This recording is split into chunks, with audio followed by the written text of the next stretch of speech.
Hi friends, எல்லாருக்கும் வணக்கம்.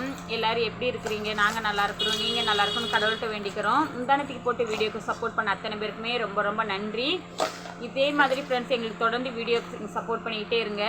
இன்றைக்கி நம்ம என்ன வீடியோ பார்க்க போகிறோன்னா, நிறையா பேர் என்னுடைய சப்ஸ்கிரைபர் நிறைய பேர் இன்ஸ்டாலேயே இருக்கட்டும், யூடியூப்லேயே இருக்கட்டும், எதனால் நீங்கள் உமா வீட்டுக்கு போனீங்க, உங்கள் வீட்டுக்கு அவங்க வீட்டுக்கு எவ்வளோ தூரம், பஸ்ஸில் போனீங்களா ட்ரெயினில் போனீங்களான்னு சொல்லி கேட்டிருந்தீங்க.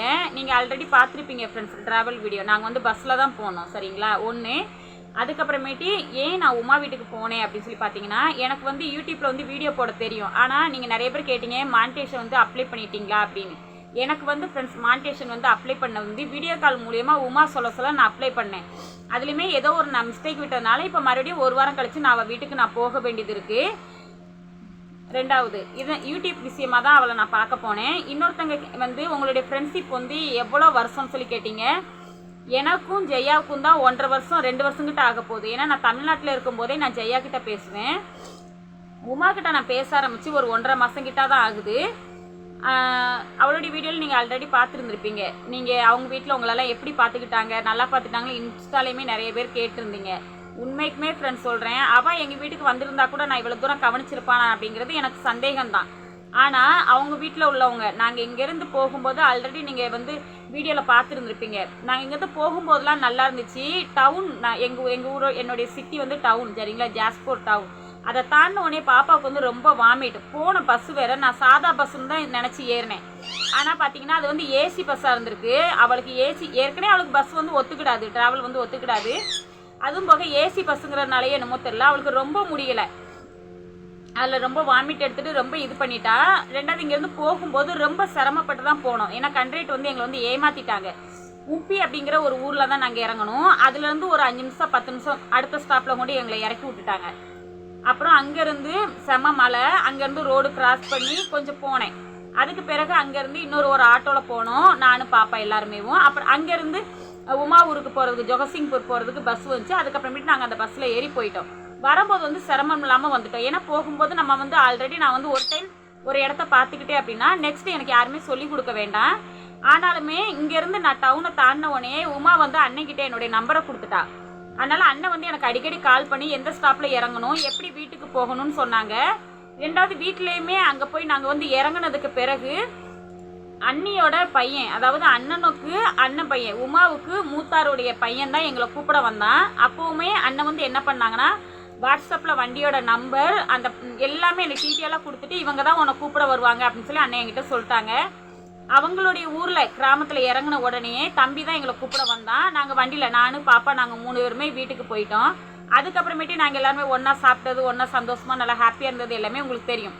அவங்க வீட்டில் உள்ளவங்க எல்லாருமே ஃப்ரெண்ட்ஸ் என்னை ரொம்ப ரொம்ப நல்லா பார்த்துக்கிட்டாங்க. அவங்க வீட்டுக்கு பக்கத்தில் உள்ளவங்களா இருக்கட்டும் எல்லாருமே. இங்கேருந்து போன உடனே உமாக்கு காலும் ஓடலை கையும் ஓடலை. எங்களை பார்த்த உடனே எனக்குமே ரொம்ப சந்தோஷம். ஏன்னா 1.5 வருஷமாக எந்த ஒரு உறவுமே இல்லாமல் நான் ஒண்டியாக இருந்தது எனக்கு மட்டும்தான் தெரியும் அந்த கஷ்டம். அந்த ஒத்தையில இருந்ததுக்கான பலன் எனக்கு கிடைச்ச மாதிரி இருந்துச்சு. இப்படி ஒரு உறவு கிடைக்கிறது, நம்ம மனசில் ஏதாச்சும் ஒரு கஷ்டம் இருந்தாலோ ஒரு சொந்தக்காரங்க வீட்டுக்கு போயிட்டு வர்ற மாதிரி இந்த மாதிரிலாம் நிறைய நான் ஃபீல் பண்ணேன். அங்கேருந்து வரும்போது நான் ஃபீல் பண்ணி அழுதுட்டேன். ஆனால் உமா வெளியில் அழுகாமல் ரொம்ப அடக்கி வச்சு ரொம்ப கஷ்டப்பட்டா. நான் வந்ததுக்கு அப்புறமேட்டியும் அங்கேருந்து கிளம்பி வரும்போதும் ட்ராவலில் அண்ணன் அடிக்கடி கால் பண்ணி கேட்டாங்க, எங்கே இறங்கணும், பஸ் ஏறிட்டிங்களா, சேஃபாக போயிட்டிங்களா. வீட்டுக்கு இறங்குற வரைக்குமே ஹஸ்பண்ட் அண்ட் ஒய்ஃப் 2 பேரும் ஃபோன் பண்ணுறதை நிப்பாட்டவே இல்லை. அடுத்தடுத்து கேட்டுக்கிட்டே தான் இருந்தாங்க. ரொம்ப நல்லா கவனிச்சிருக்காங்க. போனவொடனே நீங்கள் ஆல்ரெடி வீடியோவில் அவங்களோட வீடியோவில் பார்த்துருப்பீங்க. சிக்கன் குழம்பு எல்லாமே சமைச்சு எனக்கு வச்சுட்டாங்க. நான் தான் பிரியாணி செஞ்சு சாப்பிட்றதா இருந்துச்சு. நான் போய் சேரும்போது மணி 2 மணி. அதனால் என்னால் செய்ய முடியல. காலையில் எழுந்து தக்காளி கூட்டு மட்டும் நான் வச்சு தோசை மட்டும் சுட்டோம். நாங்கள் எல்லாருமே சாப்பிட்டுக்கிட்டோம். அதுக்கு பிறகு பார்த்தீங்கன்னா தம்பியோட நாங்கள் விளாண்டது, ஷேர் பண்ணது எல்லாமே உங்களுக்கு தெரியும். நாங்கள் ரொம்ப நேரம் ஃப்ரெண்ட்ஸ் அடிக்கடி நாங்கள் ஃபோனில் பேசிக்க மாட்டோம். நான், ஜெயா, உமா நாங்கள் 3 பேர் வாய்ஸில் மட்டும் தான் பேசிக்கிடுவோம் வாட்ஸ்அப்பில். ஏன்னா 3 பேருமே வீடியோ போடுறதுனால 3 பேருமே பேசுகிறதுக்கு டைம் இருக்காது. பாப்பா கிட்ட உமா வாய்ஸ் ஓவரில் பேசும்போது பாப்பா ஒரு டைம் சொன்னா, எனக்கு இந்த மாதிரி ரெட் கலர் பேனா வேணும்னு. அந்த மாதிரி பொருள், பாப்பாவுக்கு கொஞ்சம் பொம்மை, அப்புறம் எனக்குமே அடிக்கடி நான் தலைவலிக்குன்னு சொல்லுவேன் உமா கிட்ட. அவங்க தம்பி சிங்கப்பூர்லேயோ மலேசியாலேயோ இதில் வேலை பார்க்குறனால அங்கேருந்து கொஞ்சம் தைலம் வாங்கிட்டு வந்திருக்கான். அதையும் எனக்கு கொடுத்தா. இந்த மாதிரிலாம் நல்லா ஜாலியாக 2 நாள் அங்கே இருந்தது எந்த ஒரு கவலையுமே இல்லாத மாதிரி இருந்துச்சு. நெக்ஸ்ட்டு நான் போகிறது இந்த வாரம் சனிக்கிழமையாக இருக்கலாம், அப்படி இல்லை அப்படின்னா அடுத்த வாரம் திங்கக்கிழமையாக இருக்கலாம். இந்த 2ல் ஏதாச்சும் ஒன்று. ஏன்னா எனக்குமே இங்கே கொஞ்சம் வேலை இருக்குது, துர்கா பூஜை வேறு. இது எல்லாமே முடிச்சுட்டு தான் போகணும். அதுக்கு பிறகு தான் உமா கிட்ட போய் அது எல்லாமே அப்ளை பண்ணிட்டு வரணும். நான் ஓரளவுக்கு நல்லா வந்துட்டேன் அப்படின்னா உண்மைக்குமே அடிக்கடி உமா வீட்டுக்காக இருக்கட்டும், இல்லைன்னா ஜெயா வீட்டுக்காக இருக்கட்டும் போகலாம் தான். ஆனால் ரொம்ப தொலைவுங்க ஃப்ரெண்ட்ஸ். பஸ்ஸுங்கும் போது இப்போ ஸ்கூட்டியில், இப்போ நான் எனக்கு வந்து ஸ்கூட்டி இருக்குது, ஆனால் ஸ்கூட்டியில் வந்து எனக்கு பாதை எனக்கு சரியாக என்னால் கண்டுபிடிக்க முடியல. ஏன்னா மெயின் கூடி தான் பஸ்ஸு போகுதுங்களா, அதனால் பஸ்ஸில் போகும்போதே 4 மணி நேரம் 5 மணி நேரங்கிட்ட ஆகுது. இங்கேருந்து போகும்போது 2 பஸ்ஸாக போனேன், அங்கேருந்து வரும்போது 2 பஸ்ஸாக வந்திருக்கலாம். ஆனால் எனக்கு டைம் ஆனதுனால பஸ்ஸு கிடைக்கல. அதனால் நான் வரும்போது 3 பஸ்ஸாக ஏறி வந்தேன். இங்கேருந்து அவங்க வீட்டுக்கு போகிறதுக்கு வந்து எவ்வளோ பணம் செலவாகுது அப்படின்னு சொல்லி கேட்டிங்க. ஒத்தையில் போகிறதுன்னா வச்சுக்கோங்க ஃப்ரெண்ட்ஸ், நம்ம 1000 ரூபாய்க்குள்ளே போதும். பசங்களை எல்லாத்தையும் கூட்டிகிட்டு போகிறோம், நமக்கு கூட கொஞ்சம் செலவானுச்சு, அவ்வளோதான். இன்றைக்கி நம்ம வந்து என்ன வீடியோ பார்க்க போகிறோம் அப்படின்னா, உமா வந்து நம்ம பாப்பாவுக்கு என்ன வாங்கி கொடுத்தாங்கிறதையும், அதுக்கப்புறம் நாங்கள் அங்கேருந்து வரும்போது கொஞ்சம் ட்ராவல் வீடியோ எடுத்துருக்குறோம். அது நேற்றுக்கு மதியம் நாங்கள் என்ன சமைச்சு சாப்பிட்டோம். நேற்று மதியமே சமைச்சு சாப்பிடும்போது 3 மணி 4 மணிக்கிட்ட ஆயிடுச்சு. இங்கேயுமே பார்த்தீங்கன்னா ஃப்ரெண்ட்ஸ் துர்கா பூஜை ரொம்ப சூப்பராக ரொம்ப கிராண்டாக கொண்டாடுவாங்க. அது வந்து 2ஆம் தேதி எனக்கு தான் அந்த ஃபங்க்ஷன். அதுக்கப்புறமேட்டி உமா வீட்டை விட்டு வர மனசே கிடையாது. அம்மாவுமே வரும்போது எனக்கு கொஞ்சம் உளுந்து இதெல்லாம் கொடுத்தாங்க. நான் தான் இருக்கட்டும்மா, நான் இன்னொரு டைம் வரும்போது வாங்கிக்கிறேன்னு சொல்லிட்டு வந்தேன். அண்ணி வந்து டீ போட்டு கொடுக்க, நமக்கு எந்த டயத்தில் நம்ம டீ குடிப்போம், எந்த டயத்தில் டீக்கு ஸ்நாக்ஸ் வேணும், எப்போ நமக்கு வந்து பார்த்திங்கன்னா சாப்பாடு வேணும், தோசையா சாப்பாடா எல்லாமே நல்லா கவனித்து நம்மளை பார்த்துக்கிட்டாங்க. அவங்களுக்கு எல்லாருக்குமே ஆல் ஃபேமிலிக்குமே ரொம்ப ரொம்ப நன்றி. ஏன்னா அவங்க எங்கள் வீட்டுக்கு வந்திருந்தா கூட நாங்கள் இந்த அளவுக்கு பார்த்துருப்போமான்னு எங்களுக்கு தெரியலை. உமா வந்து உண்மைக்குமே ஃப்ரெண்ட்ஸ் ரொம்ப ரொம்ப ஒரு நல்ல பொண்ணு. எப்படின்னு எனக்கு சொல்ல தெரில, ரொம்ப நல்லா கவனிச்சுட்டாங்க. இப்போ அவங்க நமக்கு என்னென்ன கொடுத்துருக்குறாங்க அதெல்லாம் பார்த்துட்டு பாப்பா எவ்வளோ ஹாப்பியாக இருந்தானா, ரொம்ப ரொம்ப ஹாப்பியாக இருந்தா. எனக்குமே அவள் கொடுத்ததில் எனக்குமே ஒரு ஸ்வீட் வந்து எனக்கு ரொம்ப பிடிக்கும். அது வந்து நான் வச்சுக்கிட்டேன். அதுக்கப்புறமேட்டி வாங்கி கொடுத்தது எல்லாமே பாப்பா 2 பேருமே அவங்க 2 பேரும் ஷேர் பண்ணி சாப்பிட்டாங்க. நிறையா பேர் கேட்டது என்னென்னா, அவங்க வீட்டில் சுற்றி உள்ளதை நீங்கள் ஏன் காட்டலன்னு சொல்லி கேட்டிருந்தீங்க. உண்மைக்குமே ஃப்ரெண்ட்ஸ் எனக்கு வந்து எதுவுமே தோணலை அந்த டயத்தில் வீடியோ எடுக்கணும்னு. ஏன்னா போனது எல்லாமே ரொம்ப லேட்டு, ரொம்ப டயர்டாக இருந்தேன். இந்த டைம் நான் மட்டும் ஒத்தையில் தான் போகிறதா இருக்குது. அப்படி ஒத்தையில் போனேன் அப்படின்னா நான் கொஞ்சம் ஃப்ரீயாக இருப்பேன். கண்டிப்பாகவே எல்லாத்துமே வீடியோ எடுத்து ஷேர் பண்ணலாம். அவளுக்குமே இனி விடுறதுக்கு மனசு இல்லை இந்த மாதிரி. ஆனால் அங்கே உள்ளவங்களுக்குமே நிறைய பேர் என்ன சொன்னாங்கன்னா, உமாவுமே சூப்பர் டைப்பு உங்களை மாதிரி தான், ஆனால் என்ன ஒடியா மட்டும் பேச மாட்டேங்கிறா அப்படின்னு சொல்லியிருந்தாங்க. நீங்களுமே நிறைய பேர் அவகிட்ட கமெண்ட்டில், நான் அவளோட வீடியோ நேற்றுக்கு பார்க்கும்போது அதில் கமெண்ட்டில் என்ன பண்ணியிருந்தீங்க, நீங்களுமே ஒடியா பேச கற்றுக்கோங்கன்னு சொன்னீங்க. நானுமே ஃப்ரெண்ட்ஸ் அவகிட்ட சத்தம் போடுறது அதான். நம்ம இங்கே ஒடிசாவில் இந்த ஃபேமிலியோடு நம்ம செட் ஆகணும் அப்படின்னா முதல்ல நமக்கு தேவையானது அவங்களுடைய பாசம் தான்.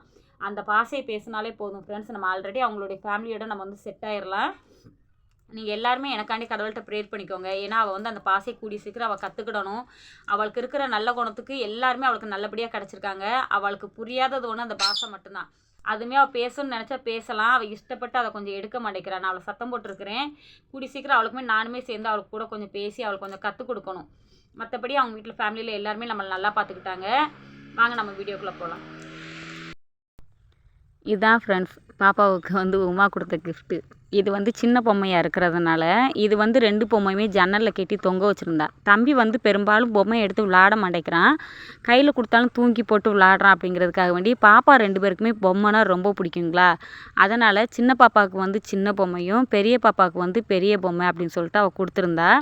நான் எவ்வளவோ சத்தம் போட்டேன், வேண்டாம் தம்பி விளாடட்டும் அப்படின்னதுக்கு, இல்லை இங்கே இருந்தால் வம்பா தான் போகும், பாப்பா என்னுடைய ஞாபகார்த்தமாக வச்சுருக்கட்டும் அப்படின்னு சொல்லிட்டு 2 பேருக்குமே கொடுத்துட்டா. எல்லாமே என்ன மாதிரியே பண்ணியிருந்தா பார்க்க போனால்.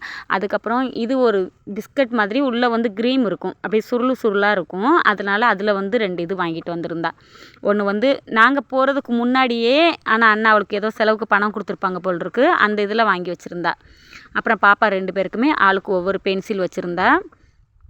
அதுக்கு பிறகு பார்த்திங்கன்னா ஒரு ரெட் கலரில் ஒரு பாக்கெட் பேனாவும் ப்ளூ கலரில் ஒரு பாக்கெட் பேனாவும் வச்சுருந்தா. நான் இனிமேல் தான் பாப்பா 2 பேருக்குமே ப்ளூ கலரில் ஆளுக்கு பாதியும் ரெட் கலரில் ஆளுக்கு பாதியும் இனிமேல் தான் நான் பிரித்து கொடுக்கணும். இந்த மாதிரி பிரித்து கொடுத்தாச்சு அப்படின்னா 2 பேருக்குமே பிரச்சனை இருக்காது. நான் வந்து எந்த ஒரு பொருள் வாங்கினாலுமே நான் வந்து அந்த மாதிரி தான் ஷேர் பண்ணுவேன். அதனால் இனிமேல் தான் இதை நான் அவங்க 2 பேருக்குமே நான் வந்து பிரித்து கொடுக்கணும். ரெட் கலர் பேனா வந்து இப்போ இடையில தான் ஸ்கூலில் கேட்டாங்கன்னு சொல்லிட்டு பாப்பா என்கிட்ட வந்து கேட்டிருந்தா. அப்போ நான் அவட்ட சொல்லியிருந்தேன் பாப்பா கிட்ட, இந்த மாதிரி கொஞ்சம் காசு கிடைக்கட்டும், அம்மாவுக்கு மொத்தமாக ஒரு பாக்கெட் வாங்கி தரேன், இப்போதைக்கு ஒரு பேனா மட்டும் வச்சுக்கோ அப்படின்னு சொல்லி நான் பாப்பா கிட்ட சொல்லியிருந்ததுனால அதை கேட்டா பார்த்தீங்களா. அதனால் அவள் வந்து ப்ளூ கலரும் ரோஸ் கலரும் வாங்கி கொடுத்துருந்தா, பிங்க் கலரும். அதுக்கப்புறமேட்டு இது வந்து ரெட் கலரும். அதுக்கப்புறமேட்டு இது வந்து ஒரு 2 டேர் மில்க் மாதிரி ஒரு 2 சாக்லேட், அப்புறம் குச்சி சாக்லேட்டில் ஒரு 2 சாக்லேட், எல்லாமே 2 வாங்கியிருந்தா. அப்புறம் வந்து இன்னொன்று வந்து பார்த்திங்கன்னா கொஞ்சம் மில்க் பார் சாக்லேட் மாதிரி இன்னொரு 2 சாக்லேட் அந்த மாதிரி. அப்புறம் வந்து அல்லப்பர் ஆளுக்கு 2 ஆளுக்கு ஒவ்வொன்று, அப்புறம் ஸ்கட்டர் வந்து ஆளுக்கு ஒவ்வொன்று. இந்த மாதிரி எல்லாமே பாப்பாவுக்கு படிப்பு சம்மந்தப்பட்டதாகவும், அப்புறம் அவங்க சின்ன பிள்ளைங்க எதை விரும்பி சாப்பிடுவாங்களோ அதில் கொஞ்சம் இது வாங்கிச்சேன். மில்கி பார் மாதிரி இருக்கிற சாக்லேட் வந்து இதான். எல்லா இதுலேயுமே பாப்பா 2 பேருக்குமே எந்த ஒரு சண்டையும் வராத. பெரும்பாலும் 2 பேரும் சண்டை போட மாட்டாங்க, இருந்தாலும் அவள் அந்த மாதிரி வாங்கி கொடுத்துருந்தா. தம்பி வந்து வாங்கிட்டு வந்த தைலம் வந்து ஃப்ரெண்ட்ஸ் இது தான். நான் வந்து அடிக்கடி தலை பின்னாடி எனக்கு வந்து மண்டை வந்து அடிபட்டு இருக்கிறனால பின்னாடி எனக்கு பெடதெல்லாம் வலிக்கு அப்படின்னு சொல்லி நான் அடிக்கடி சொல்லுவேன். அதனால் இது வந்து இங்கே யாருமே யூஸ் பண்ண மாட்டாங்க, அதனால் இது இங்கே சும்மா தான் இருக்குது, அதனால் நீங்கள் வாங்கிட்டு போங்க அப்படின்னு சொல்லிட்டு. இது வந்து கழுத்துக்கெலாம் தேய்க்கிற மாதிரி. இது வந்து கால் கைக்கு தலை இதெல்லாம் வலிச்சா தண்ணி மாதிரி இருக்கும். நம்ம துணியிலலாம் யூஸ் பண்ணி நம்ம மோந்து பார்த்தோம்னா நம்ம தலைவலிலாம் நமக்கு டக்குன்னு கேட்கும். அதையுமே எனக்கு வாங்கி கொடுத்துருந்தா. அதுக்கப்புறமே எனக்கு வந்து ஃப்ரெண்ட்ஸ் ஒடிசாவில் வந்து எவ்வளவோ ஸ்வீட் இருந்தாலுமே எனக்கு வந்து ரொம்ப ரொம்ப என்ன ஸ்வீட்டு பிடிக்கும் அப்படின்னா எனக்கு இந்த ஸ்வீட் தான். இதோட பேர் வந்து ஒடிசாவில் எப்படி சொல்லுவாங்கன்னா சூம் பப்படி அப்படின்னு சொல்லி சொல்லுவாங்க. எனக்கு வந்து இதில் உள்ள டேஸ்ட் எல்லாமே எனக்கு ரொம்ப பிடிக்கும். அதனால் இது வந்து பாப்பா 2 பேருக்கும் கொஞ்சம் கொஞ்சம் மட்டும் கொடுத்துட்டு அதுக்கப்புறமேட்டு அதை நான் சாப்பிட்டேன். மற்றபடி பாப்பாவுக்கு கொடுத்த ஸ்வீட் எல்லாமே நான் பாப்பாவுக்கும் கொடுத்துட்டேன். இது வந்து நமக்கு பாதாம்பாடின்னு சொல்லி ஒரு பஸ்ஸில் டவுனுக்கு வர்ற வழியில் மழை வந்து அந்த இடத்துலலாம் ரொம்ப சரியாவில் மழை.